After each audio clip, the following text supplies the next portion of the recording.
Jo soc l'Ariadna Güell, formo part de la Secretaria Tècnica del Pacte del Temps i també sóc la subdirectora de la Time Use Initiative.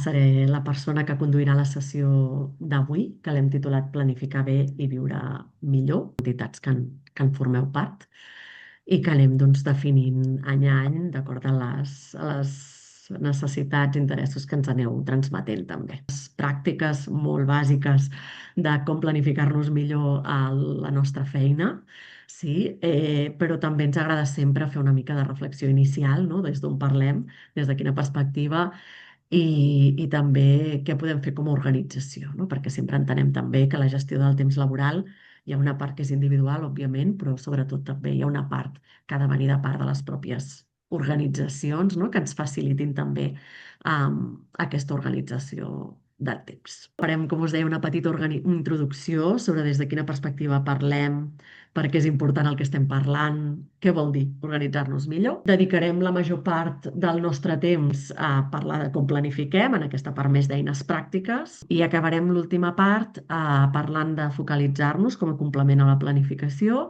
i amb una part més de torn obert de paraules. Doncs perquè parlem de temps, no? Una miqueta comencem sempre, jo començo sempre amb aquesta slide, que és aquestes frases, no? No tinc temps, estic esgotada, no em dóna la vida, no descanso bé, no desconnecto, no? I sempre pregunto a les persones que esteu aquí quantes de vosaltres heu dit això a l'última setmana. Una miqueta la idea de fons és que quan parlem de gestió del temps no és un problema que només tenim nosaltres, sinó que és un problema una mica col·lectiu, no? Tots i totes tenim moments en els que sentim que no arribem a allò que volem fer, a les tasques que ens han posat, siguin les de l'àmbit laboral, siguin les de l'àmbit, diguem, personal o familiar. Per tant, una miqueta que el problema del temps no és individual, no és que estiguem fent malament, sinó que, tot i que tenim marge de millora segur, també hi ha un problema una mica estructural, no? En el que tal com hem muntat la societat, no ens acaba d'encaixar tot el que volem fer amb les 24 hores del dia, que aquestes no fallen, no? Aquestes està clar que són iguals per tothom. Què ens passa? Per què tenim aquest problema? Doncs perquè tenim una estructura social basada en les 8 hores per treballar, d'aquí la jornada de 40 hores que hi ha a la nostra llei, 8 hores per descansar, que és el que ens diuen els metges i les hauríem de respectar, i 8 hores per l'oci. Òbviament, això no encaixa amb la nostra realitat, no? On primer ens hem de moure al treball, dediquem unes 500 hores a l'any de mitja a Catalunya en moure'ns, al treball i tornar. I no hi ha les cures, és a dir, ni hem menjat, ni ens hem dutxat, ni hem cuidat els nostres fills o persones en situació de dependència que tinguem al nostre càrrec, etc. Per tant, la nostra realitat s'assembla més al diamant del costat, no? Tenim descans, tenim treball remunerat, tenim cures, tenim lleure i tenim la mobilitat per moure'ns entre tots aquests àmbits. I aquí no, apareixen tensions que són estructurals. Vol dir això que no podem fer res a nivell individual o d'organització? No, podem fer moltes coses per millorar-ho i sobretot el que parlarem avui és entenent que vivim en aquesta realitat multidimensional, que el nostre temps es divideix en tots aquests àmbits i que quan estem organitzant el nostre temps laboral hem de comptar que aquelles persones que estan treballant en els nostres equips, en la nostra organització i nosaltres mateixes estem combinant tot això, no? I com? I donem encaix. Un altre punt important que us deia, no? Dins d'aquesta visió més sistèmica, no? De com estem funcionant, és que no és només un tema individual, que és en el que centrarem la formació d'avui, sinó que també les empreses i les organitzacions, les entitats del tercer sector també, no? Eh, Poden fer, i és un benefici per elles, mesures de millora d'aquesta organització del temps. Val? I m'agrada parar-me un moment des d'aquest punt de vista de l'organització. Primer, i una mica els beneficis, no? Que veiem en fer mesures que ens ajudin a organitzar millor el temps des de la pròpia organització. És bo fer això primer perquè és un factor d'atracció i retenció o fidelització del talent que tenim i cada vegada més, no? Sí que ja es veu, no? A nivell global, els estudis sembla que mostren que sobretot hi ha un canvi generacional important on, donat un salari mínim i digne, la següent preocupació, no, ve a ser doncs, com s'organitza l'horari, com s'organitzen les vacances, si hi ha flexibilitat, si hi ha teletreball, no? Tot de mesures que tenen a veure justament en encaixar aquests temps de vida, no? També tenim molts estudis que demostren que una bona organització del temps, que tenir potser més flexibilitat, més autonomia en la nostra gestió del temps laboral, millora la productivitat. Un altre problema que tenim a Catalunya i a Espanya, no? Que és l'absentisme laboral, moltes vegades s'explica també per les necessitats de tots els altres coses de la nostra vida, no? Hem de conciliar, hem de donar resposta a moltes coses fora de la feina, dins de la feina, i això a vegades provoca absentisme laboral tant injustificat com justificat, no? Sabem que cada vegada més una de les causes de baixes laborals és doncs, el que en diuen en anglès el burnout o l'ansietat, l'estrès i tot el que està relacionat amb temes de salut mental. També les mesures d'usos del temps ens poden ajudar a reduir la petjada ambiental amb estalvis d'energia, tant perquè teletreballem i no ens movem a la feina, però també hi ha casos molt interessants d'empreses del sector industrial que modificant els horaris, per exemple, han reduït el temps que tenien enceses certes màquines, certes plantes. Parlava fa poc amb una empresa que té càmeres frigorífiques, ha canviat l'horari del divendres i s'ha estalviat diners en aquest sentit, a més de reduir la petjada ambiental. Per tant, hi ha moltes experiències interessants en aquest sentit i, òbviament, és un benefici d'una millora, no? De la reputació i la imatge de la pròpia empresa i per això moltes vegades aquest tipus de mesures les tenim dins del PAC de responsabilitat social corporativa, etc. Això són els beneficis, però òbviament són les mesures, no? L'important. I aquí us ficàvem algunes mesures que es pot fer des de l'empresa, perquè això és el que també ens donarà l'espai a dins del qual nosaltres després podem planificar millor la nostra feina. Val. Primeres mesures, mesures orientades a treballar per objectius i a poder tenir una flexibilitat horària, una autonomia pactada. I l'important la part pactada, que és una flexibilitat que es pacta entre empresa i persona treballadora, no una flexibilitat imposada per l'empresa o una flexibilitat total de la persona treballadora sense tenir en compte la necessitat de l'empresa. Segona mesura, són un pack de mesures, no, de racionalització de la jornada laboral. Què vol dir això? Compactar potser les hores d'entrada, de dinar, flexibilitzar sortides i entrades, revisar el sistema de reunions perquè no ens ocupin, no, tot el temps. Aquí hi ha milers de mesures que es poden fer. Hi ha un pack d'eines i de reorganització dels processos per ser més eficients, és a dir, intentar fer el que fem amb menor temps. Pack de mesures per facilitar la conciliació de la vida familiar i laboral, des de l'ampliació de permisos, per exemple, seria una mesura típica en aquest àmbit. Un pack de mesures de teletreball i de garantia de la desconnexió digital. Ho hem posat en un pack per posar-ho d'alguna manera, però realment les mesures de desconnexió digital apliquen tant si fas teletreball com si treballes en presencial sempre, val? Perquè ara, tant en un cas com en l'altre, moltes vegades tenim el nostre mòbil, el correu de la feina o els WhatsApps o el que sigui. Una altra mesures que es poden fer són plans ja més globals d'empresa i recollida de dades sobre usos del temps de la pròpia empresa que ens permetin, no? Anar elaborant aquestes mesures. També hi ha tot de mesures que tenen a veure més amb la salut, no? Per exemple, aquelles empreses que tingueu treball a torns, no? Sabem i tenim molt de coneixement científic ja de com organitzar millor els torns per reduir els efectes nocius que té això en la salut de les persones, especialment les que treballen a torns nocturns. Per tant, aquí hi ha també tot un pack de mesures. Mesures de formació i sensibilització, no? Moltes vegades fem mesures de bons hàbits posturals, de com menjar millor, de com no sé què, no? Doncs per què no una formació de com organitzar millor el nostre temps, de com descansar millor, no? De bons hàbits de temps. Hi ha un pacte que té a veure amb la negociació col·lectiva, en què posem en el conveni, com participen els treballadors en la definició de com s'organitza el temps dins de l'empresa. I un últim pack de recompensar, no? De reconèixer, de visibilitzar aquelles mesures, aquelles iniciatives que promouen l'eficiència i la productivitat dins l'empresa. Com veieu, hi ha moltes coses que passo molt ràpid perquè no és l'objectiu d'aquesta formació que es pot fer des de l'empresa. Quin és l'objectiu d'això? Doncs que aquelles coses que com a persones treballadores feu de manera individual estiguin acompanyades d'un entorn organitzatiu que us les visibilitzi, que us ajudi, que us ho faciliti. Sí? Perquè si jo, ja n'anirem parlant, no? Si jo sóc fantàsticament bona planificant, però m'han donat uns objectius poc realistes amb el meu horari laboral, doncs ja em puc planificar molt bé, que no arribaré. Sí? Eh, si jo soc molt bona planificant, però tinc zero autonomia en la gestió del meu temps i no puc moure'm les coses de la manera que a mi em seria més eficient fer-les, doncs potser aquella planificació que seria ideal, que jo m'he muntat, no la puc fer, no? Etcètera, etcètera, no? Si la meva feina no té en compte que jo tinc persones a càrrec i puc necessitar en un moment determinat fer ús de certa flexibilitat, doncs aquella planificació que sé jo molt bé, fer molt bé, se'm desmunta sencera perquè, no? Em trobo en una situació que està fora del meu control i que l'empresa no m'acompanya a gestionar. Per tant, sempre hem de tenir, no, aquests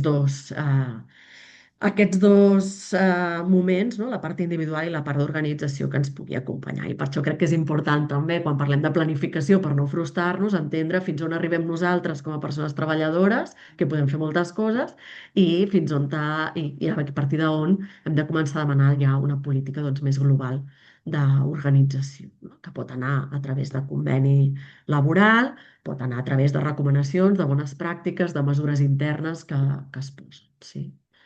I per això tenim, en us remarcava la part de pactada, en el nou tenim la negociació col·lectiva com a pilar d'aquest àmbit, d'aquest aspecte, no? D'encaixar les necessitats de producció de l'empresa amb les necessitats de les persones que hi treballen. Què vol dir planificar bé, que és el títol que hem dit, i per què no ho fem això? Al final, planificar bé o tenir una bona gestió del temps ho fem tots i totes per viure millor, no? Per estar més bé, per sentir que tenim les coses sota control, que arribem a tot el que volem fer, després poder tenir temps per fer altres coses, no? En aquell diamant que us posava al principi.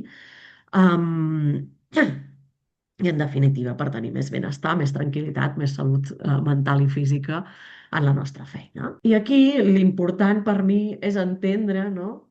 Que podem decidir sobre les activitats que fem durant el dia i els objectius que ens marquem, però no podem afegir hores al dia. I ja us penso, no, a introduir una miqueta el punt clau de tot això, que és tenim clar quina capacitat real tenim de fer les tasques que ens hem posat a la nostra llista de tasques, no?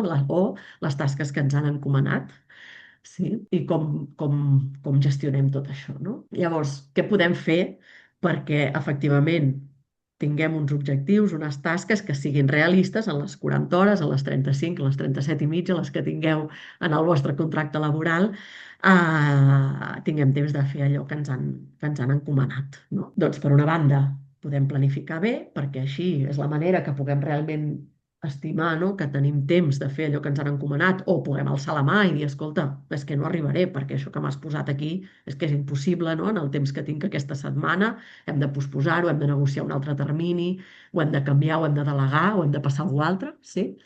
I el segon pilar, que és el que farem després de la pausa, és evitar els famosos lladres de temps, és a dir, que no se'ns en vagi el temps per coladeros, no? Que no són les tasques que efectivament hem dit que volíem fer, que són les importants, les que aporten valor a la feina que estem fent.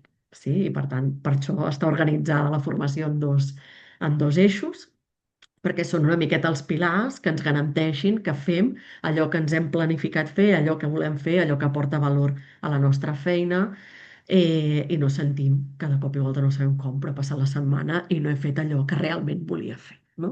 Que a vegades tenim aquesta sensació, algunes setmanes més que d'altres, però aquesta és una mica la idea de la formació d'avui. Comencem per la part de la planificació. Llavors, jo aniré explicant eines i tal, però sempre m'agrada molt fer aquesta part de planificació sobre un cas real. Per tant, per això us he demanat que agaféssiu un full i un bolígraf. Quan ho faig en presencial porto jo la graella, però ara us demanaré que la dibuixeu vosaltres. Que penseu, m'és igual, o en aquesta setmana o en la setmana que ve, si ho voleu fer per la setmana que ve, ja ho tindrem fet per la setmana que ve, sí? I feu aquesta graella que veieu aquí, que és molt senzilla, dilluns, dimarts, dimecres, dijous i divendres, matí i tarda. Si feu jornada intensiva o feu jornada partida, doncs feu només matí, el vostre horari, sí? I intenteu posar-me les grans activitats que fareu cada dia. Grans activitats, vull dir grans, no el detall, sinó grups d'activitats. Doncs mira, faré aquesta reunió gran, aquest acte, aquesta formació, redactar un informe, al matí el dedicaré al projecte X. Sí? Això, cadascun al vostre àmbit. Llavors us dono uns 10 minutets per fer aquesta pensada, feu-ho sobre un cas real, m'és igual si és aquesta setmana o la que ve, la que us faci merda. D'acord.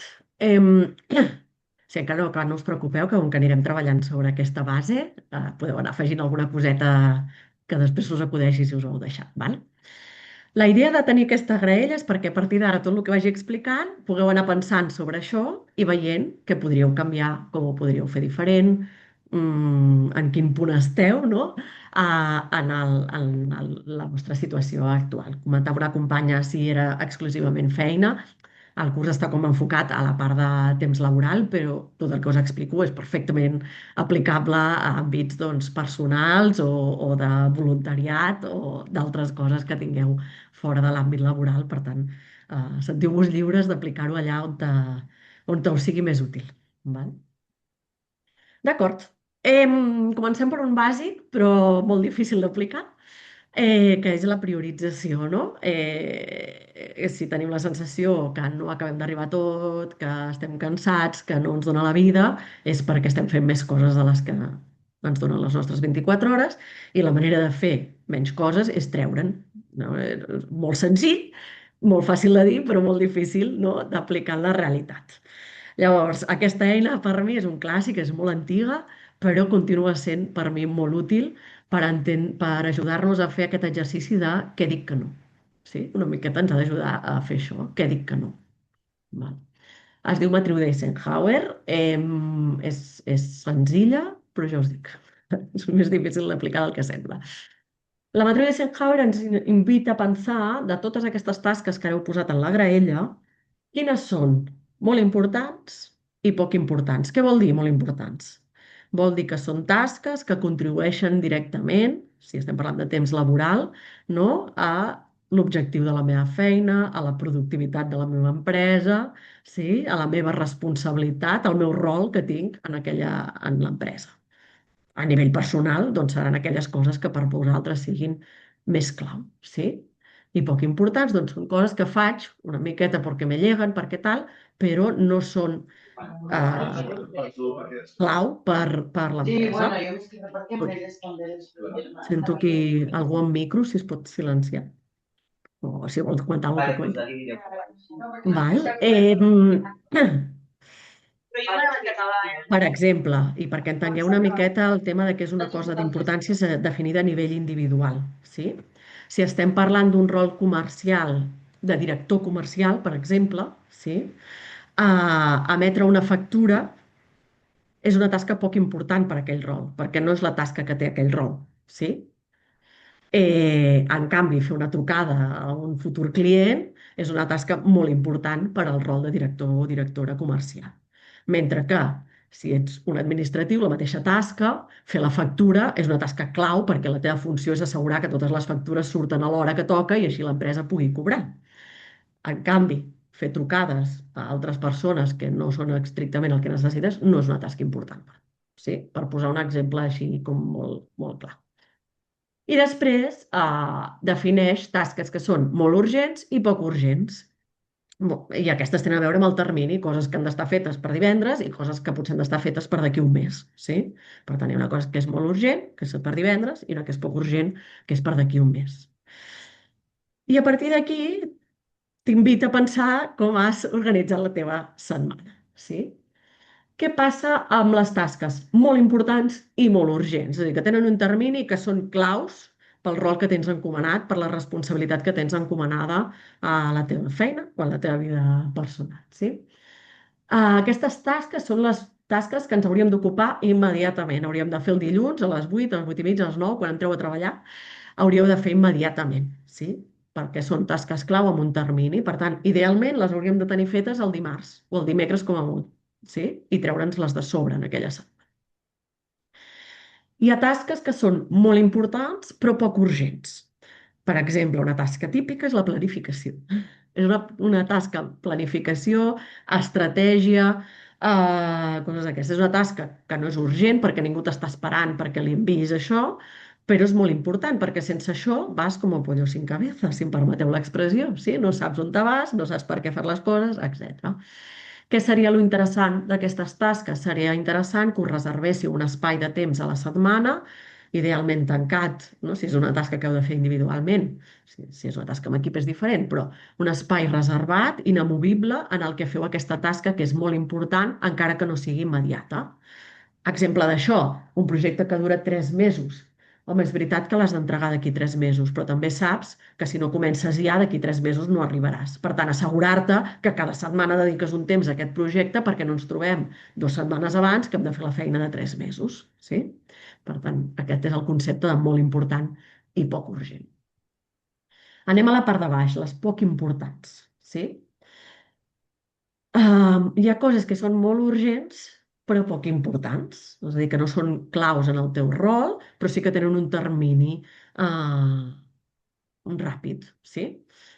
Què seria l'ideal si tens equip i la possibilitat de delegar aquestes tasques? Per què? Perquè no és clau pel teu rol, no és clau el teu input, sí? I en la mesura del possible, l'ideal seria delegar-les.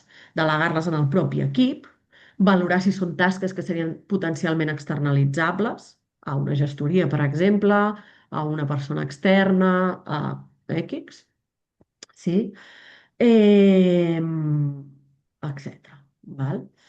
Aquí una mica el risc, moltes vegades quan fem aquest exercici, la gent es mira la seva graella i diu és que tot el que tinc és urgent. No tinc espai per coses que no siguin urgents. Sí? És possible que de tot això que és urgent hi hagi una part que sigui en realitat urgent però poc important.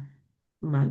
I que puguem veure de quina manera ens ho podem treure de la nostra safata, diguem, i de la nostra taula i passar-ho a algú altre. Veig una mà aixecada. Sergio? Sí, a veure, clar, la part aquesta de coses molt urgents i poc importants, moltes vegades delegar vol dir que has de dedicar un temps a explicar allò que al final haguessis acabat abans si ho fas tu mateix. I Mm. aquí jo crec que hi ha un dilema molt important, perquè jo m'he trobat en aquesta situació moltíssimes vegades i si és urgent, tot i que sigui poc important, doncs si és una cosa puntual d'aquella ocasió, ho faig jo, perquè si no utilitzaré el temps a explicar-li a una altra persona i després mm, verificar que s'ha fet segons les instruccions de delegació, no sé. Sí, estic d'acord. És a dir, no dic que s'hagi de delegar 100% totes aquestes tasques, no ens haurien d'ocupar el 80% de la jornada ni el 50%, però sí que crec que aquí la reflexió interessant a fer és si aquestes tasques poc importants i urgents són tasques recurrents. És a dir, si cada 3 mesos has de fer aquesta tasca, per dir alguna cosa, no ho sé, m'ho invento, val la pena explicar-li una vegada i no fer-ho mai més. Sí? I jo crec que a vegades, per la urgència, ni ens ho plantegem, no? Tirem, tirem, tirem, tirem, tirem, i quan veiem les nostres tasques resulta que el 50% de la meva jornada està dedicada, no? a aquest quadrant. I jo crec que d'alguna manera hem d'anar revertint a poc, no serà immediat, no és que demà et llevis i tindràs cap tasca poc important i urgent, eh?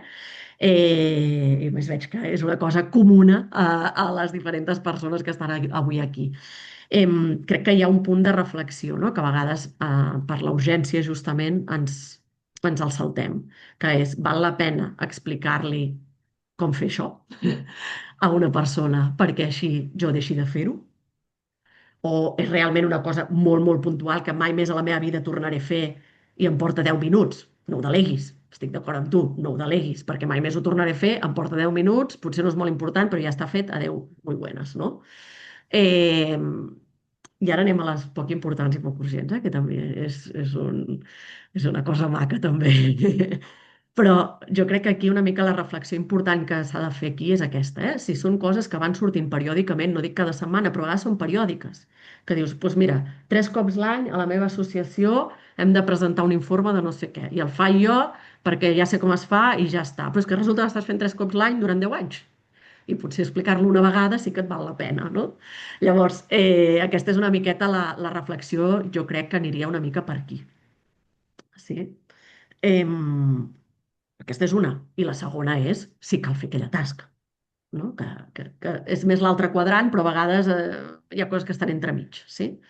Però bueno, et diria una mica per aquí la resposta, no sé si et serveix.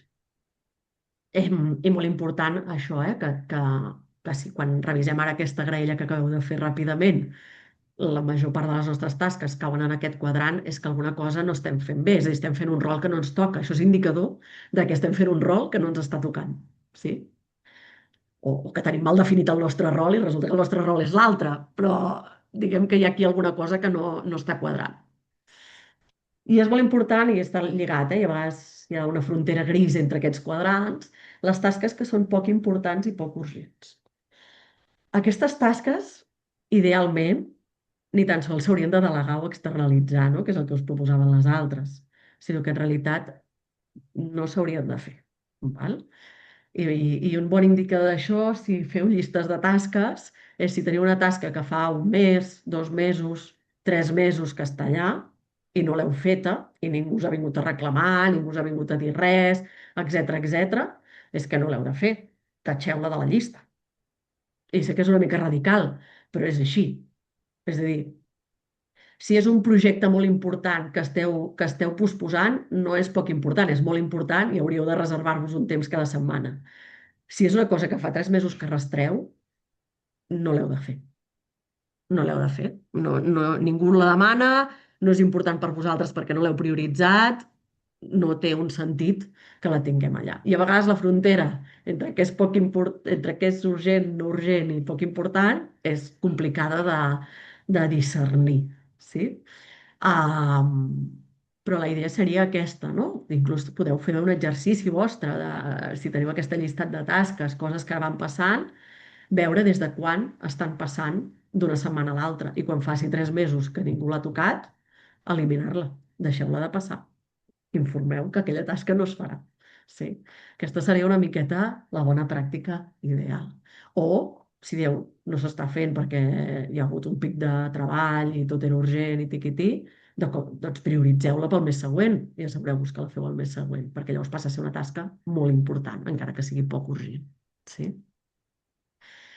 Com us deia, les fronteres són grises i anar millorant l'exercici de què és prioritari, què no és, o sigui, què és important, què no és important, què és urgent, què no és urgent, és una cosa de prova i error, d'anar-ho fent, de fer-ho de manera sistemàtica, d'intentar-ho pensar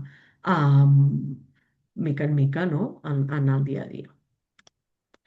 Llavors, si voleu ara ràpidament, amb aquesta idea que us acabo de, de pensar, podeu mirar-vos de nou la vostra graella, veure quantes tasques teniu de cada tipus, així a grans trets, si voleu pintar-les de colors diferents o simplement apuntar-vos-ho. I m'agradaria que em responguéssiu algunes preguntes. I per respondre-les farem servir la eina aquesta d'aixecar la mà. Vale? Si voleu us dono 5 minuts per mirar-vos-les. Però m'agradaria que em responguéssiu quantes de vosaltres teniu totes les tasques en la casella d'urgents.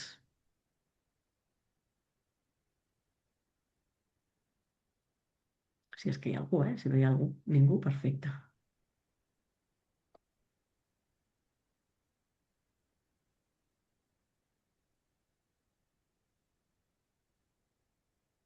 Veig que no.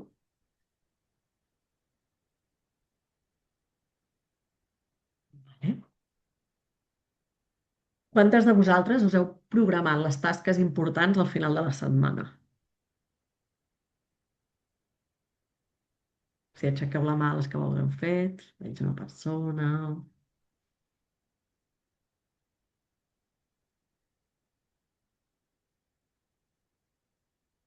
Hi ha una valenta, que ha sigut honesta aquí.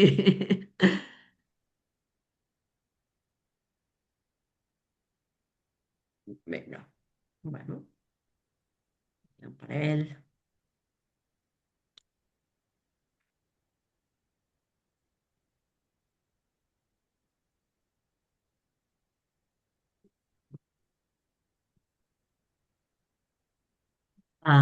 Vale. No és que sigui en si dolent, que us ho heu planificat a final de setmana, perquè a vegades potser aquella setmana, m'ho invento, el dimecres teniu una formació i no ho podeu planificar abans, però sí que sempre hi ha un risc de que quan ho planifiquem a final de setmana se'ns mengi tot el més i acabem sense fer-ho. Llavors, els divendres matí o divendres tarda, si treballeu divendres tarda, hauríem de ser per coses que si no arribem, no arribem, però val? Així en general. I quantes de vosaltres teniu tasques poc importants i poc urgents, les que comentava el company, el Sergio? Perdó, no les que comentava ell, no, sí, exacte, no les que comentava ell, sinó les que en principi hauríeu de poder acabar eliminant de la vostra... Quantes teniu tasques d'aquestes que fa 2 mesos que estan en el vostre to-do, en el vostre llistat i que no heu acabat fent? Aquí una mica és això, eh? Aquestes tasques és molt important fer-se un plantejament de sí o sí, m'ho trec la següent setmana o l'elimino ja, no? Perquè arrastrar aquestes tasques ens ocupa el nostre cap, d'alguna manera. Sí? Ens fa sentir malament, a més, i així, perfecte. Comenta una companya, no? que treballa de cara al públic, que jo crec que és també un repte molt important, perquè aquí no tens control sobre el que et passa, i és una reflexió molt interessant. Jo crec que aquí l'important és tenir aquest exercici fet perquè quan surten els imprevistos, no? Que quan treballes de cara al públic surten perquè el que dieu, no? Us entra un telèfon, ve una persona, etc. Tal i qual. Si sabeu què heu de fer i quin és el vostre objectiu clau, podeu veure aquests imprevistos, com us han afectat i si arribeu, no arribeu, aixecar la mà, dir, acabar trucant al client per dir-li, escolta, no arribaré, t'envio dilluns en lloc de divendres, sí? Llavors, tot i que no tens tant de control sobre el teu propi temps per justament estar de cara al públic, saber què és el que sí o sí vols fer aquella setmana t'ajuda, no? A, a, t'ajuda a veure el què. En càrrec directius passa el mateix i ara parlarem una miqueta del tema dels imprevistos. Un dels errors que moltes vegades cometem és intentar planificar, o sigui, planifiquem les 40 hores de la nostra feina, o les 35, les que tingueu, sense deixar cap espai pels imprevistos. I també això ens porta moltes vegades a aquesta frustració, no? D'alguna manera. I de fet, la meva última pregunta era això. Quant d'espai us ha quedat buit de la vostra setmana? Perquè pensar que el que planifiqueu serà tot el que us passarà a la setmana és poc realista. Jo crec que en càrrecs directius i en càrrecs que hi ha persones que esteu de cara al públic, aquest espai és molt més gran, en càrrecs potser no tan directius i en càrrecs que no esteu de cara al públic, aquest espai d'imprevistos pot ser menor. Però que existeix, existeix. I cadascú sap en les seves feines com d'habitual és i quant temps els hi porta. Llavors, quina és la idea? Doncs que espais buits n'hagueu de tenir tota la setmana. O sigui, cada setmana quan us planifiqueu tingueu un espai. Un espai. Segueixo una mica, aprofito aquest fil per seguir, vale? Amb algunes consideracions a l'hora de programar la nostra setmana. Primer, una miqueta ser conscients dels nostres errors en l'estimació de les tasques i de les nostres, si voleu, distorsions cognitives o com li vulguem dir. Val? Quins errors es fan habitualment? N'hi ha dos, segons el caràcter de cada persona, no? Que són els més habituals, que és un, que estimem a la baixa, no? Pensem que farem les coses més ràpid del que farem, per exemple, no comptem el temps, si ens han de donar feedback del temps de que ens ho retornin, haguem de fer les modificacions i ho haguem de tornar a enviar, només comptem el temps de fer-ho, sí? Hi ha un altre error també bastant habitual, que és l'estimació a l'alta, que és el que s'anomena la llei de Parkinson, que és que una tasca t'ocupa tant de temps com tens per fer-lo, no? Si et diuen tens 3 hores per fer un informe, trigues 3 hores. Si et diuen tens 1 hora per fer l'informe, trigues 1 hora, perquè no tienes més. Sí? I això és una cosa que habitualment ens fem. Podem fer que jugui al nostre favor. Quan ens planifiquem, si marquem quant de temps volem dedicar a fer una sola tasca, i que no podem dedicar més d'aquell temps, doncs ja la fem, no? En el temps que ens hem marcat. Per tant, també jugar una mica a favor d'aquests mecanismes psicològics, no? Del nostre cervell. Sí? I què ens passa també, sobretot amb les persones que treballeu en projectes llargs. Sí? Jo crec que amb les de servei, amb les que treballeu en un servei més continuat no tant, però en els projectes llargs sí que hi ha un fenomen que passa, que tots l'hem viscut en algun moment o altre, que és que nosaltres fem una planificació inicial estupenda, la tasca 1 la primera setmana, la tasca 2 la segona setmana, la tasca 3 la segona setmana, la tercera setmana, la tasca 4 la quarta setmana, i després ens fiquem a executar. I com que, no, com que ens van entrant coses urgents, ens passa no sé què, a la tasca 1 li dediquem les 2 primeres setmanes, a la tasca 2 mitja setmana, a la tasca 3 no sé què, i a la tasca 4 la fem la nit abans fent hores extres. Sí? Llavors, una miqueta ser conscients també d'aquest fenomen i intentar avançar. Com podem intentar abarcar, no? O intentar no fer aquests errors en l'estimació i tenir una planificació que sigui el més realista possible.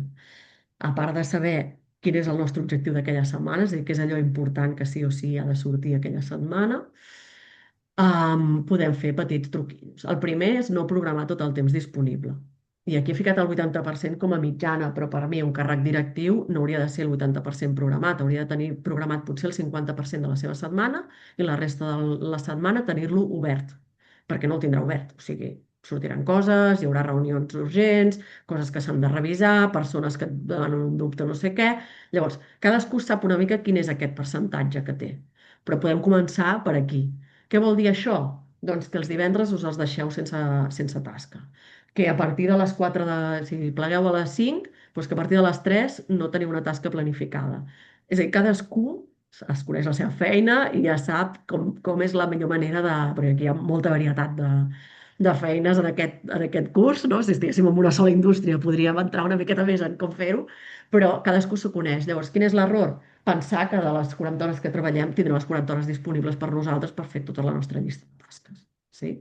I per tant, ja integrar-ho en aquesta graella que ara acabeu de fer, veure com us deixeu una tarda lliure, per exemple. Sí? Molt important, assignar una durada a cada tasca, el que us deia de la llei de Parkinson, sí? No dir, tinc aquesta llista de tasques i ja està, sinó tinc aquesta llista de tasques. Això jo crec que em portarà 2 hores, això 4 hores, això 3, sí? Llavors, aquí parlem vaig llegint el xat, mentre vaig parlant. Reunions programades, sobrevingudes, etc. Jo crec que les coses sobrevingudes és aquest espai que t'hauries de deixar de planificació, però crec que també hi ha uns espais, si voleu, de miscel·lània, que l'hauríem de tenir, que és obrir el correu, respondre, revisar coses ràpides, resoldre dubtes. Llavors, què seria l'ideal? Per exemple, jo personalment, que començo a treballar a les 8:30, de 8:30 a 9 cada matí, no fico cap reunió, no faig res i només em dedico a respondre tots els correus que m'han quedat pendents del dia anterior i enviar aquells correus que tinc que enviar que ja sé que haig d'enviar. No vol dir que no obri més el correu, òbviament que el segueixo obrint i començo i tinc entrades i sortides, però també ser conscients que d'aquestes 40 hores potser hi ha mitja hora cada dia o una hora cada dia, segons la feina que feu i que tingueu, o si esteu de cara al públic, potser és molt més, que està destinada a això. I això ve en relació al punt 3, que és agrupar en la programació les tasques semblants. Què li ajuda al nostre cervell? Està posat en una cosa durant una estona seguida, més que anar saltant d'una tasca a l'altra.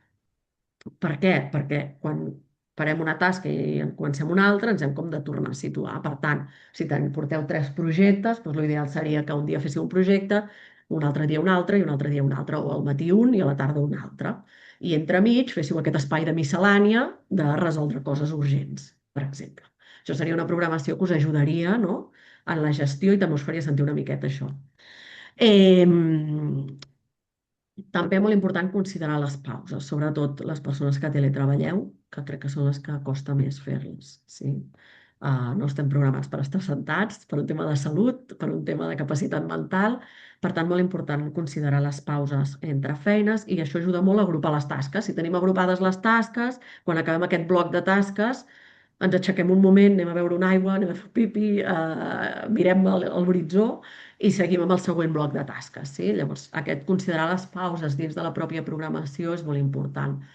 Les persones que teniu moltes reunions, encara més, sobretot si les teniu virtuals. Jo crec que al tenir les reunions virtuals ens hem perdut una miqueta el moment aquest d'aixecar-se de la sala i anar fins a la següent i potser parar un moment a fer pipi o fer una trucada o el que sigui.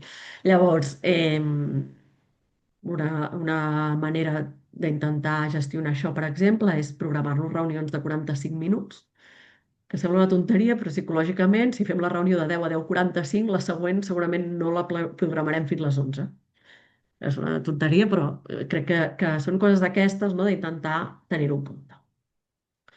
I després també, el darrer és també tenir en compte els nostres ritmes biològics i com som nosaltres individualment, aquelles persones que tingueu autonomia per organitzar-vos el vostre temps, òbviament. Hi ha persones que estan en feines on això no ho poden fer perquè l'horari ja li ve molt marcat. Però sabeu que cadascú de nosaltres tenim un ritme biològic, segur que he sortit parlar de les persones nocturnes, les persones diürnes, la majoria estem entremig, sí? Però també es coneixen una mica. Si són persones més aviat nocturnes i fins a les 11 del matí no estem amb el cervell gaire encès, doncs intentem posar-nos les coses més tard. Si són persones més diürnes, potser ens val la pena començar abans amb les tasques també més complicades. No pensem que podrem fer coses que ens requereixen una capacitat de concentració alta durant totes les 8 hores del dia, sí? Anem intercalant tasques, per això el de miscel·lània va molt bé entre blocs de tasques complicades, sí? Per tant, intentar pensar en aquest tipus de petits hàbits, no? Que us ajudin a gestionar millor el dia a dia, sí? A tenir menys sensació de estrès. No són grans coses, hi ha persones que tenen més problemes en una cosa, més problemes amb les altres. Aquí la gràcia és anar provant d'establir certs hàbits en aquest sentit fins que es converteixin com en un habitual. Sí? I també entendre quins són els que a nosaltres ens funcionen pel nostre lloc de feina, per la nostra realitat particular. Sí? També hi ha un punt aquí d'explicar quin és el sistema que estem fent, I això que parlàveu, no? Reunions sobrevingudes, mails, etc. Hi ha una part important de pedagogia i per això començava la sessió dient que l'organització també ens ha d'acompanyar i és important. Què vull dir amb que hi ha una part important de pedagogia? Que si vosaltres us tanqueu una hora perquè heu prioritzat una tasca que és molt important, que necessita la vostra concentració, ho heu d'explicar. Ho heu d'explicar a la resta de persones. Durant aquesta hora no us agafaré el telèfon, perquè si no ens truquen. Sí? Tenim ara moltes eines tecnològiques que també ens ajuden a fer això de manera més automàtica. Què seria l'entorn ideal? Un entorn on l'empresa, l'organització, tingués una política global de, per exemple, no es posen reunions al migdia. Els divendres a la tarda, és a dir, es poden fer moltes polítiques en aquest sentit, a partir de les 6 de la tarda no es considera correcte enviar correus electrònics. Podem fer mil polítiques a nivell d'empresa que us acompanyin a la vostra política individual de programació. Aquesta seria una miqueta la idea. I també no tenir por a dir que no, no? Jo moltes vegades aquesta sessió en presencial acabo fent una mica de coaching en aquest sentit de l'assertivitat, no? Um, Rarament, és a dir, a vegades hi ha coses que efectivament són molt urgents, i ens truquen i ens diuen "És que ho necessito per allà perquè hi ha", però moltes coses la gent ens ho envia perquè està treballant en allò o ens pregunta perquè està treballant en allò, però no li haig de respondre en aquell moment. Per tant, es, quan algú et ve, disculpa, és que ara no puc perquè estic acabant una cosa, et truco d'aquí una hora, disculpa, que ara vaig a una reunió, pots demà a tal hora, perdona, haig d'acabar-m'ho de mirar bé abans de poder-te donar resposta, t'escriuré, sí? És a dir, aquest tipus de dir que no, sí, crec que també és molt clau, perquè si no, tota aquella planificació fantàstica, després parlarem dels lladres del temps, se'ns en va una miqueta al garete. Sí. Llavors, són quasi les 11, val? El que us proposaré, si voleu, és donar-vos, fico 10 minuts, fico 5 minutets, per si li voleu donar una ullada amb tot això que hem parlat ara, a la programació que us havíeu fet de la setmana que ve o d'aquesta setmana, la que hagueu fet, i què canviaríeu. I si voleu compartir per aquí el xat alguna cosa que creieu que canviaríeu, per donar idees a la resta de persones que estan aquí. Faig un breu recordatori, no? Tasques poc urgents i poc importants, eliminar-les, molt urgents i poc importants, veure si les podem delegar i si té sentit delegar-les, planificar les molt importants al principi de setmana, reservar un espai per les poc urgents i molt importants en algun moment de la setmana, i tots aquests hàbits, que si voleu us els deixo en pantalla, de deixar temps, pensar tasques, assignar durada, considerar les pauses, etc. Tornem ara d'aquí, ja són i quart. Si us sembla, reprenem la sessió. Espero que us hagueu aixecat una mica de la cadira. I així seguim. Alguna companya compartia, no? Hàbits que té pel xat, hàbits que l'ajuden també a organitzar el dia, no? I també una companya deia, jo m'ho he mirat i no veig què puc canviar, sí? Crec que quan parlem de que no podem canviar res de la nostra planificació, um, i sentim que no estem arribant, òbviament, si no podem canviar res, però estem bé, no passa res, Crec que probablement aquí també ja entra en joc coses més d'organització, no? El que us deia, jo puc ensenyar-vos com planificar-vos individualment per ser el més efectives possible, però al final, si us han donat més feina de la que humanament es pot fer en una setmana, aquí ja entra un altre tipus de problema, no? Què us recomano? Doncs, primer, que una vegada teniu això ordenat, sempre és més fàcil explicar per què no arribeu. Per tant, utilitzar-ho també com a eina de reportar, no? Cap a les persones a les que reporteu, si és que reporteu algú. També aquest exercici que estem fent a nivell individual sempre es pot fer a nivell d'equip i també aquí llavors veure com a equip, no? On està cadascú, quines tasques són clau, si hi ha una persona que potser està fent tasques menys clau que pot ocupar-se de tasques clau que han de sortir aquella setmana, etc. Per tant, també utilitzar-ho com a eina d'equip i com us deia, ja hi ha un punt que arriba, no? A l'espai d'organització i que també cal reconèixer en quin moment, en quin lloc estem, no? On necessitem posar el focus. Perfecte. I hi ha una companya que també va parlant dels lladres de temps, que és el que parlarem ara d'aquesta segona part.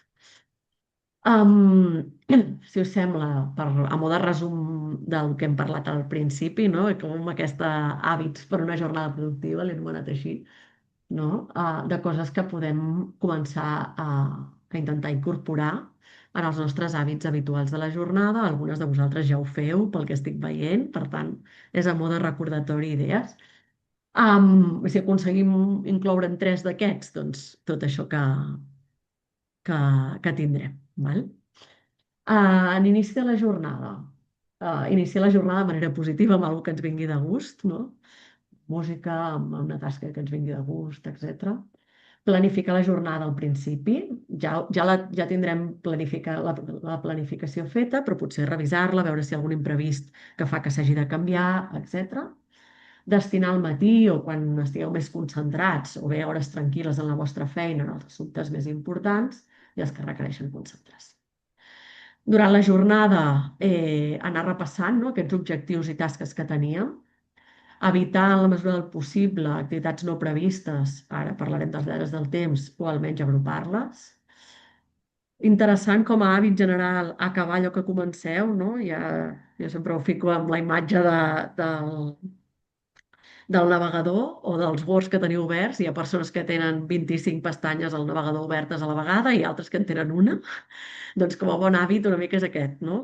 Tenir només una pestanya oberta en la tasca que estàs fent, que necessitis per la tasca que estàs fent, sí? I acabar-ho. Tenir molts fronts oberts ens genera també una sensació d'ansietat, no?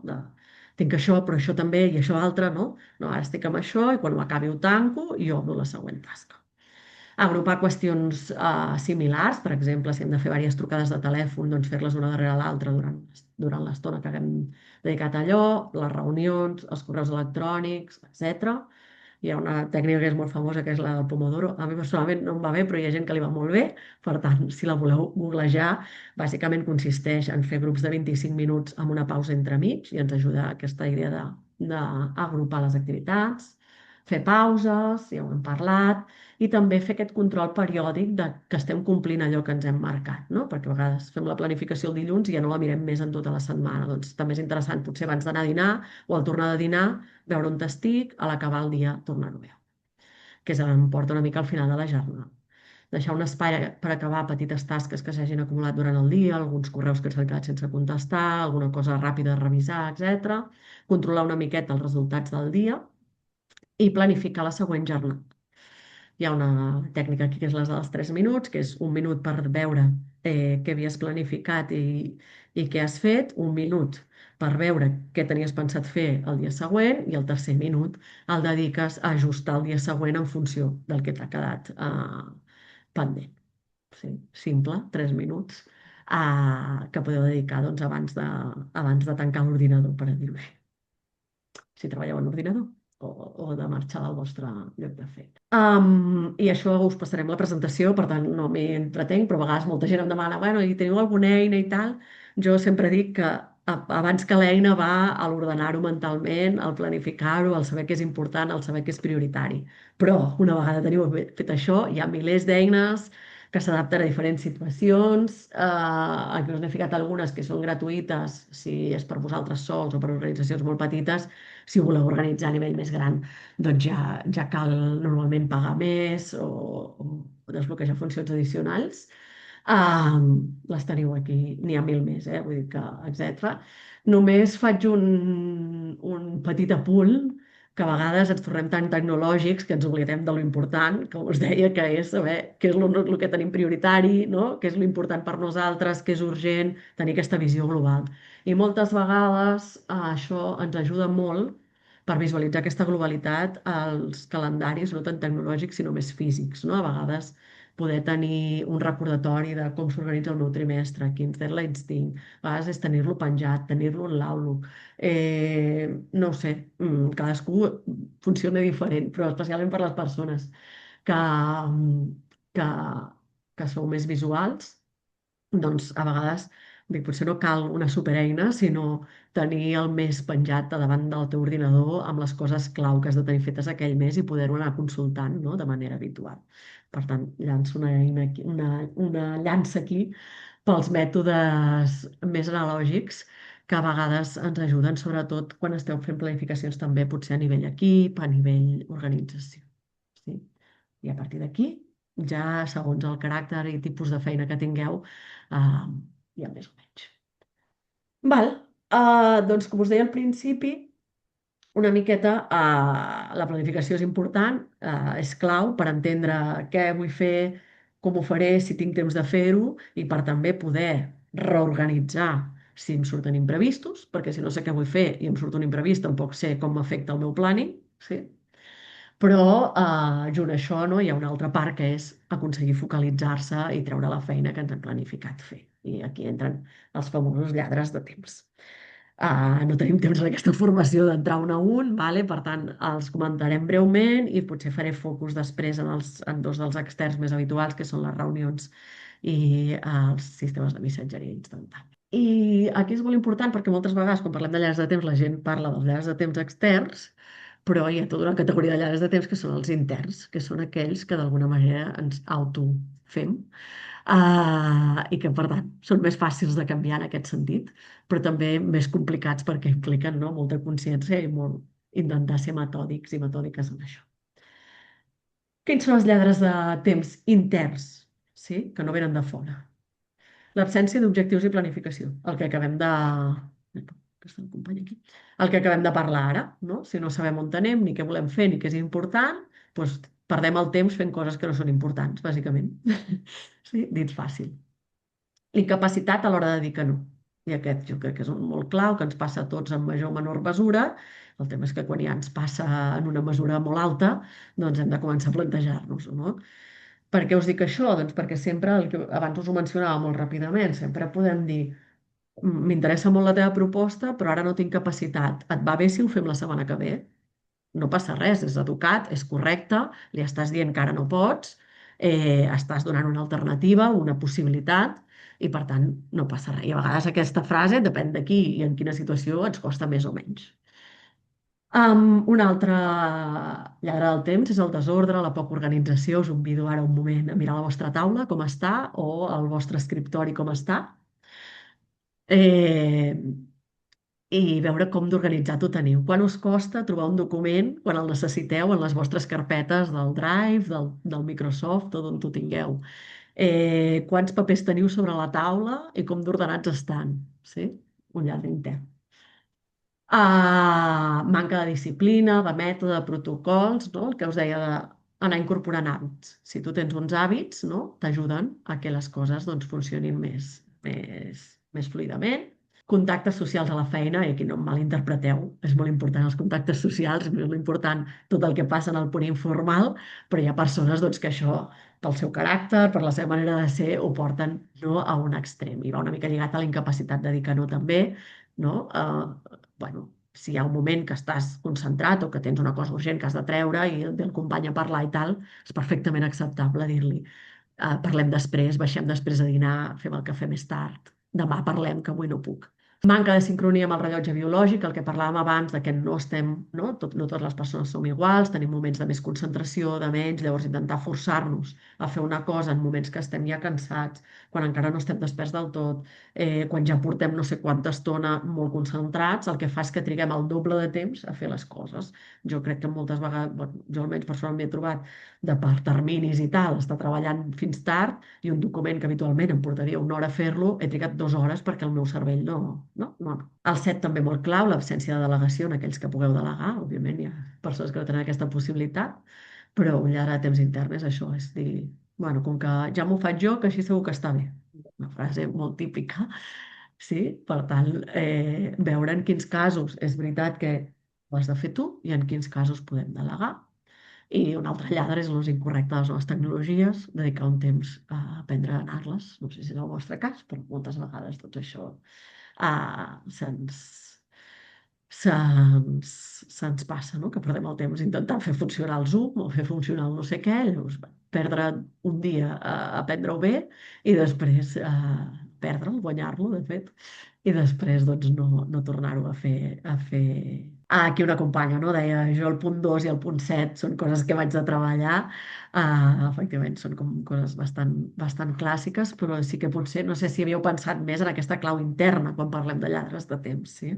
Perquè és una clau que realment podem treballar fàcil. Si algú vol compartir, doncs, quin és el principal que tenim, o amb quin us sentiu més identificats, si el voleu ficar aquí pel xat. I aquí, tot i que és una cosa que és vostra, sí que aquí també sempre és molt important demanar ajuda. Si us adoneu que us costa delegar, que us costa dir que no, doncs aquí poden ser, per exemple, formacions possibles, no? D'assertivitat, de com delegar, de com, etc., com la que estem fent aquí avui, no? Poden ser formacions d'empresa, si detectem que això és un problema habitual entre les persones que hi treballen, o podeu demanar ajuda a la vostra persona que us supervisi. Mira, a mi em costa això, em pots ajudar a, no? a ordenar-me, a planificar-me fins que ja sigui capaç de fer-ho jo sola. Així que també penseu des d'aquest punt de vista. Bé, veig que delegar i organitzar, no? Són com alguns dels que més d'allò. Si es parlava de la procrastinació, un company o una companya, no sé. Sí, entraria aquí. La procrastinació en realitat és que no tens uns objectius i una planificació o tens un desordre i poca organització, pots veure de les dues maneres, no? No tens clar què és important i per tant vas fent coses així i no tens com una disciplina i un ordre, no? Que era el 4. Un ordre, una disciplina de dir, vinga, això ho haig de fer, és important i no ho puc fer demà ni demà passat, sinó que m'hi haig de posar a unir. També el punt 2, no? Jo crec que és molt important. El punt 4, comenta un altre company o companya. Sí, això cadascú pels seus, no? Per les seves característiques,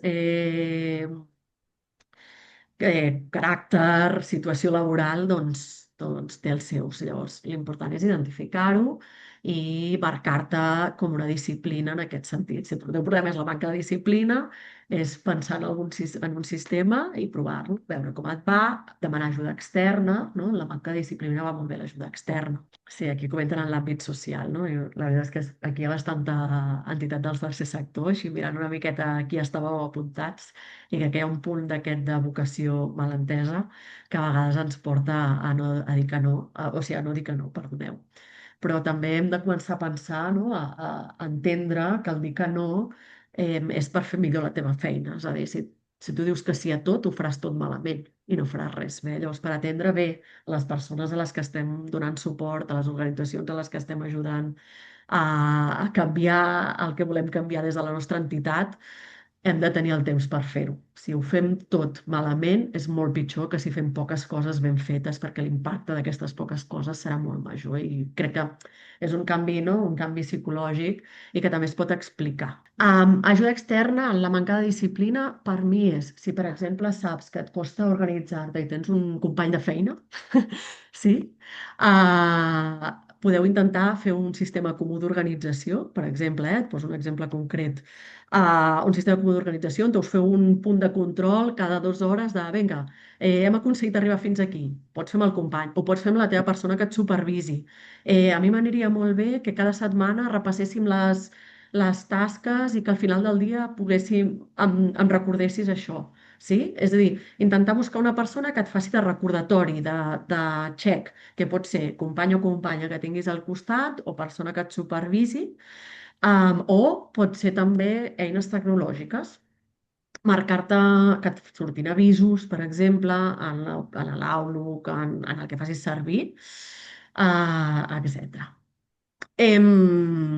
I preguntes pel programa d'assessoria, sí. Ja us ho anava a dir al final, però ja ho avanço aquí. El Pacte del Temps té un programa d'assessoria i d'acompanyament. El primer són 5 hores on el que fem és identificar mesures concretes que es poden implementar en la vostra organització. I el segon és d'acompanyament, on ja us acompanyem amb més temps a implementar mesures concretes. No és a nivell individual, són programes d'acompanyament a l'organització. Per exemple, si voleu revisar com funcionen les reunions de l'organització, si voleu fer un protocol de desconnexió digital, si voleu fer una formació global per tota l'organització. Això són tipus d'activitats que entraria dins d'aquest programa, però no són d'assessorament individual, per dir-ho així. Jo vaig contestar el que aneu posant al xat, etcètera. Per aquí sortia el WhatsApp també, però no he contestat perquè és just el que anem a comentar ara, ¿vale?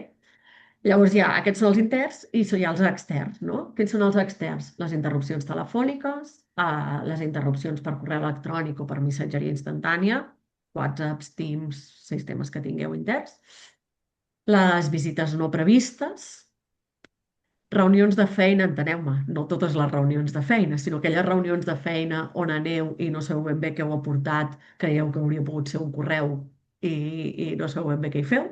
Sí? Jo crec que tots i totes en algun moment de la nostra vida hem estat en aquesta mena de reunions.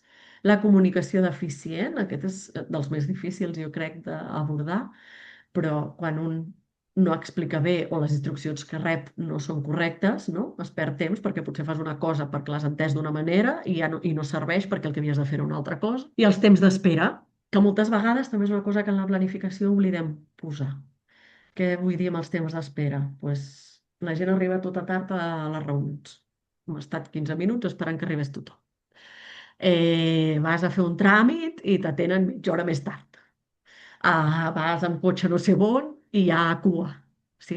Tots aquests temps d'espera en la nostra feina o en la nostra vida personal que a vegades escapen al nostre control, però que a vegades ja sabem que quan quedem amb aquella persona sempre va tard.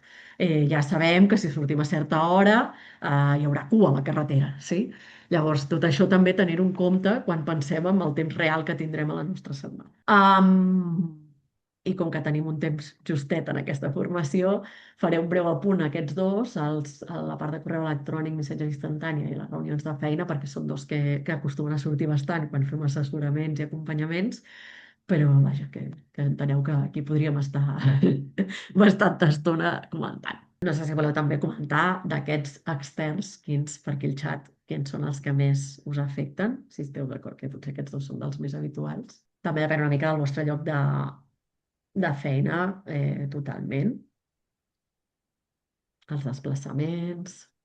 És a dir, els desplaçaments no és un llarg de temps en el sentit de que si t'has de desplaçar sí o sí, no hi ha res a fer. Vull dir, no és una cosa que puguis evitar. Jo crec que el desplaçament, el tema és que l'hem de integrar en el temps de feina i comptar.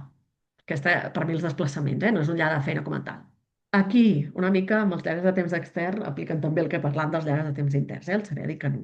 Quin és l'avantatge dels externs? Que també tenim mecanismes per bloquejar això de manera més automatitzada dins del que cap, no?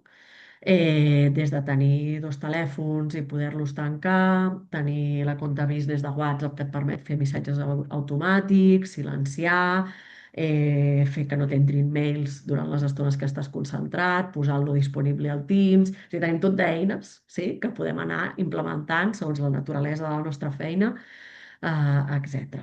Així que anem fent. Vale. La principal, que just ens comentava una companya que ja ho feia, no? És que en general en les comunicacions, vale? Això ja entra una mica en la part de desconnexió digital, però el que hauríem d'aspirar és que les nostres comunicacions siguin el més proactives possibles en lloc de ser reactives. I dic aspirar a, perquè depèn de quin lloc de feina, no és possible, perquè pel lloc de feina justament el que es demana és que estiguis disponible. Val? Què vull dir amb ser comunicacions proactives? Que hauríem de tenir per norma general el màxim de dispositius silenciats i que els anéssim siguéssim nosaltres els que proactivament decidim quan els anem a consultar en lloc de reaccionar al que ens va entrar. Sí? Això com a màxima general. Val? I com us deia, doncs, la tecnologia permet fer això en la majoria de programaris que utilitzem de forma habitual en entorns laborals. Sí? Per què? Què ens permet això? Ens permet, establir moments de consulta específics, tant de la missatgeria instantània, uh, dels correus, dels espais en els que vosaltres rebeu comunicacions. Sí? I per tant no interrompre les tasques, que és el que al final ens costa. Quin és el problema de tot això? Doncs que ens interromp tasques i entre que deixo una tasca, em centro en el que m'està dient el mail o la trucada o el que sigui que m'ha entrat i torno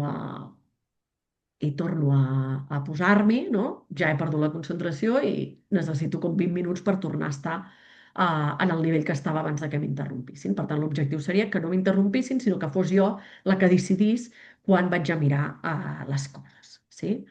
Què vol dir això en posicions on realment necessites estar disponible? Doncs que potser pots silenciar la major part de coses i no silenciar les persones que et poden contactar per coses urgents, sí?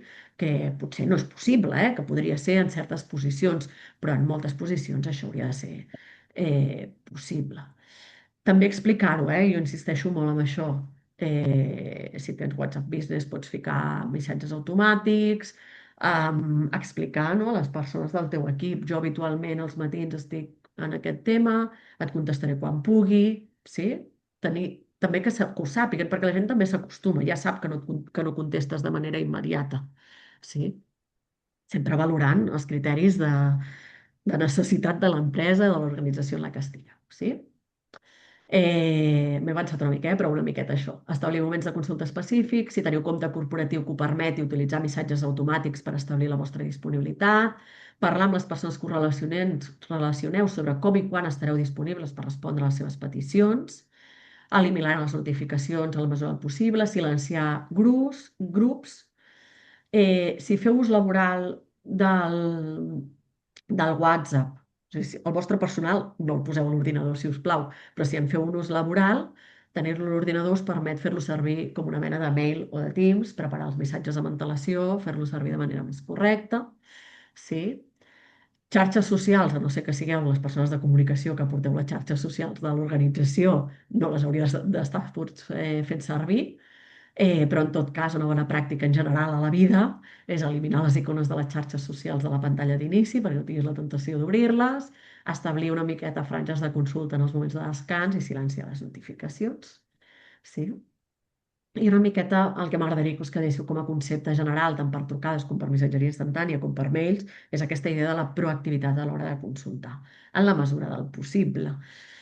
Lo dels dos telèfons depèn una miqueta, és a dir, si tens dos telèfons has d'establir molt clarament, és a dir, ningú ha de tenir el teu personal, vale? Dit així, lleig, o molt poca gent l'ha de tenir perquè si no et tornes boja, perquè tal. I el teu personal ha d'estar pràcticament oblidat fins l'hora de dinar i el teu de feina ha d'estar tancat quan te'n vas, aquest seria l'ideal.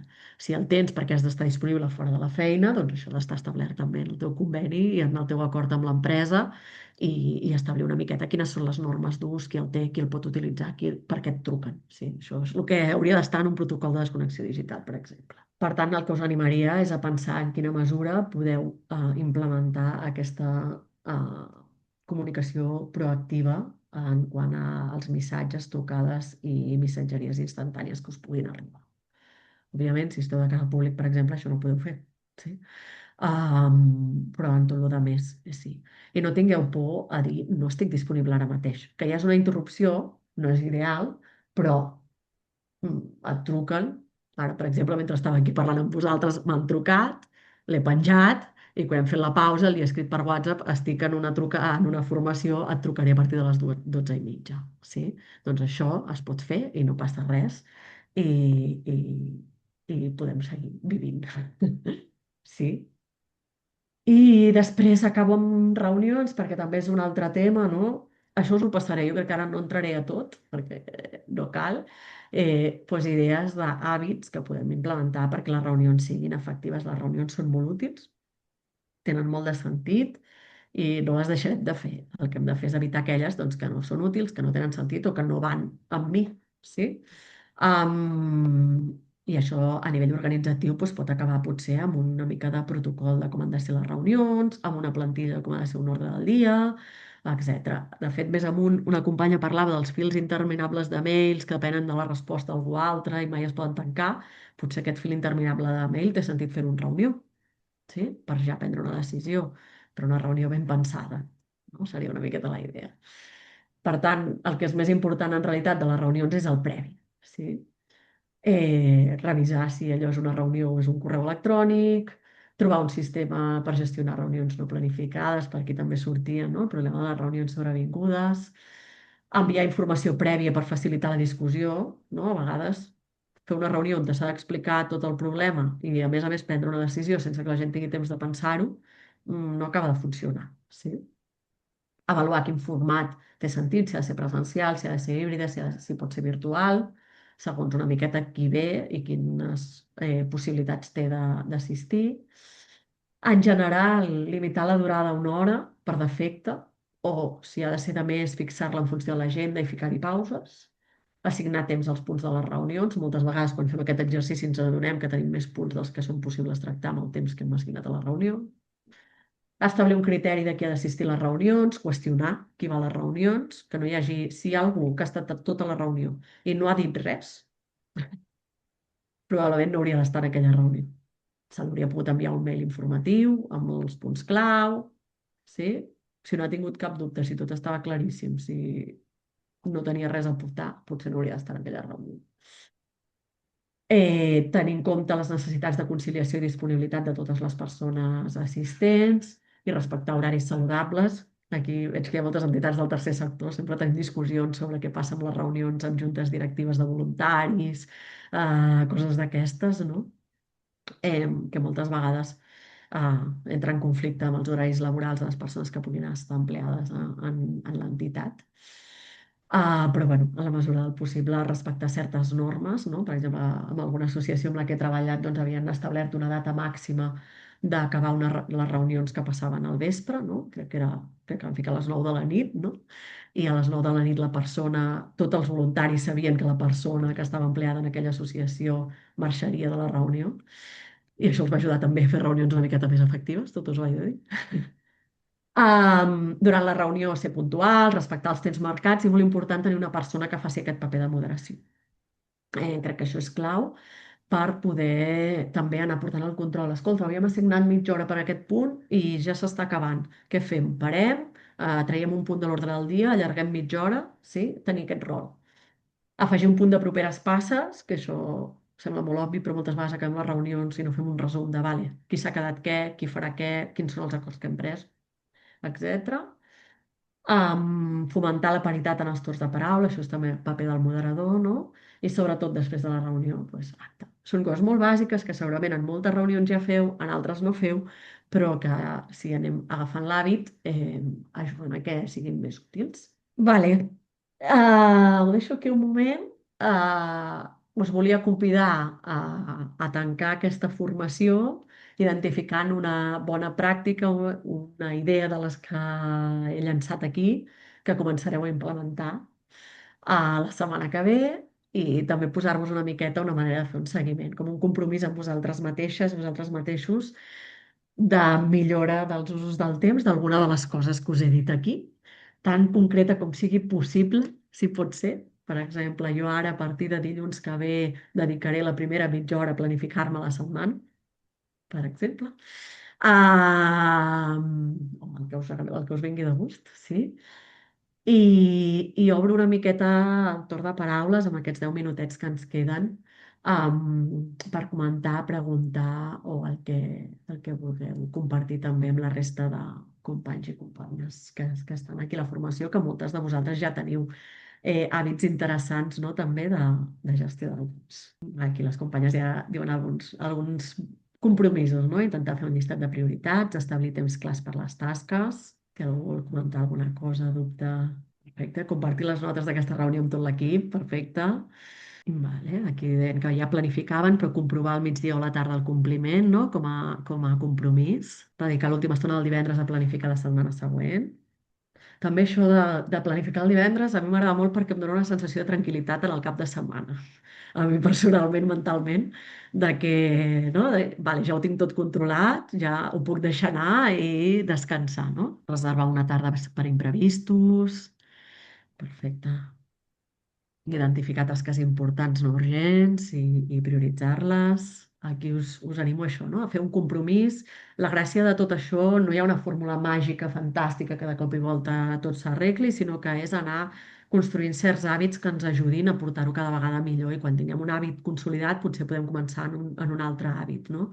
I per això us demanava un compromís perquè sempre és més fàcil de dir, va, el que em plantejo és això i quan això ho tingui consolidat i ja sigui part de la meva rutina i ja ni ho pensi, no? Ho faci de normal, dic, va, doncs ara abordaré aquest tema que encara em costa, sí? Per tant, també veieu una mica com un camí, no? A seguir implementant. Doncs, si us sembla, si no teniu més comentaris, faig una mica... Recordo el que he explicat abans de forma més ràpida. En el Pacte del Temps tenim diversos serveis per a les organitzacions que en formeu part.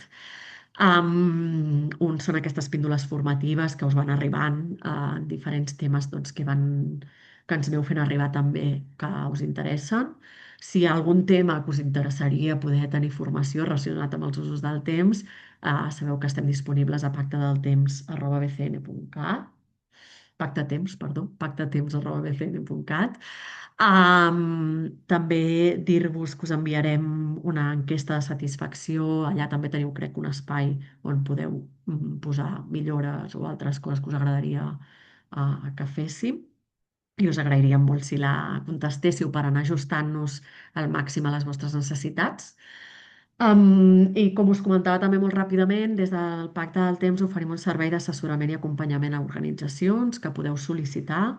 En la web hi ha un formulari que podeu omplir i sol·licitar i es va doncs, atenent a mesura que hi van havent cursos.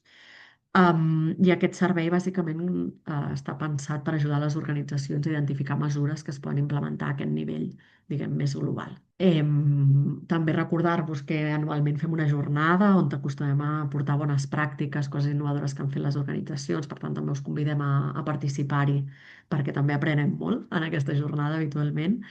I a la pròpia web del Pacte del Temps també trobareu bones pràctiques de les organitzacions que en formeu part. Per tant, també us convidem a fer una mica el xafarder, sobretot si teniu alguna cosa en ment que voleu implementar, doncs potser també us inspira. Doncs amb això ho deixem. Gràcies per anar participant, com hem pogut en aquest format virtual. Espero que hagi sigut útil per totes i per tots. I quedem a disposició per allò que necessiteu i que ens proposeu. Moltes gràcies.